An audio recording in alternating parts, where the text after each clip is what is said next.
আসসালামু আলাইকুম রহমতুল্লাহি বারকাতু। আমি doctor Kamal Hossain, consultant homeopathic medicine. আজকে কয়েক বোন প্রশ্ন করেছিলেন যে ডিম্বাণুর সাইজ কত থাকলে দ্রুত গর্ভধারণ করা সম্ভব। দেখেন বোন এবং বোনেরা, অনেক অনেক ধন্যবাদ, খুবই গুরুত্বপূর্ণ একটি প্রশ্ন করেছেন। সাধারণত ডিমের সাইজ 18 থেকে 24 যদি থাকে, সেক্ষেত্রে দ্রুত গর্ভধারণ করা সম্ভব। অনেক সময় ডিমের সাইজ ছোট হয়ে যায় কী কারণে, সে কারণগুলো একটু না বললেই নয়। ডিমের সাইজ ছোট হয়ে যাওয়ার অনেকগুলো কারণ রয়েছে, তার মধ্যে প্রধান কারণ হচ্ছে হরমোনাল সমস্যা। হরমোনাল সমস্যার মধ্যে রয়েছে যেমন পিসিওএসের সমস্যা, থাইরয়েডের সমস্যা, অতিরিক্ত ডায়াবেটিক্স, উচ্চমাত্রায়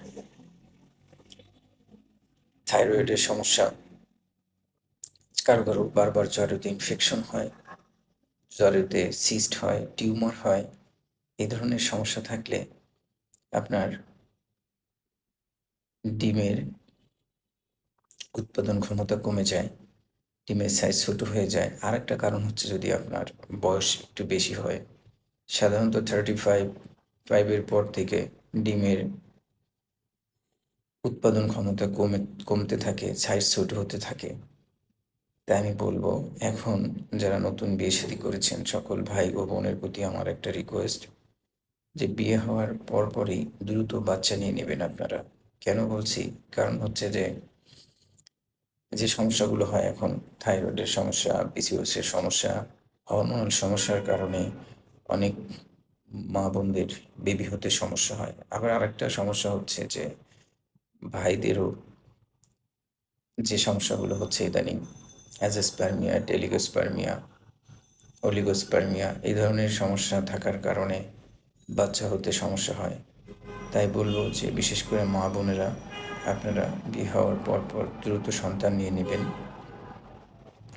যাই হোক, এক কথা থেকে আরেক কথার মধ্যে চলে গেলাম, এজন্য ক্ষমাপ্রার্থী। তাই বলছি যে ডিমের সাইজ যদি আপনার 18 থেকে 24 হয়, সবচেয়ে ভালো।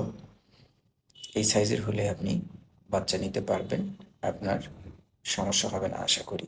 আর যদি সমস্যা থাকে, কম থাকে, সেক্ষেত্রে ট্রিটমেন্ট রয়েছে, ট্রিটমেন্ট করান।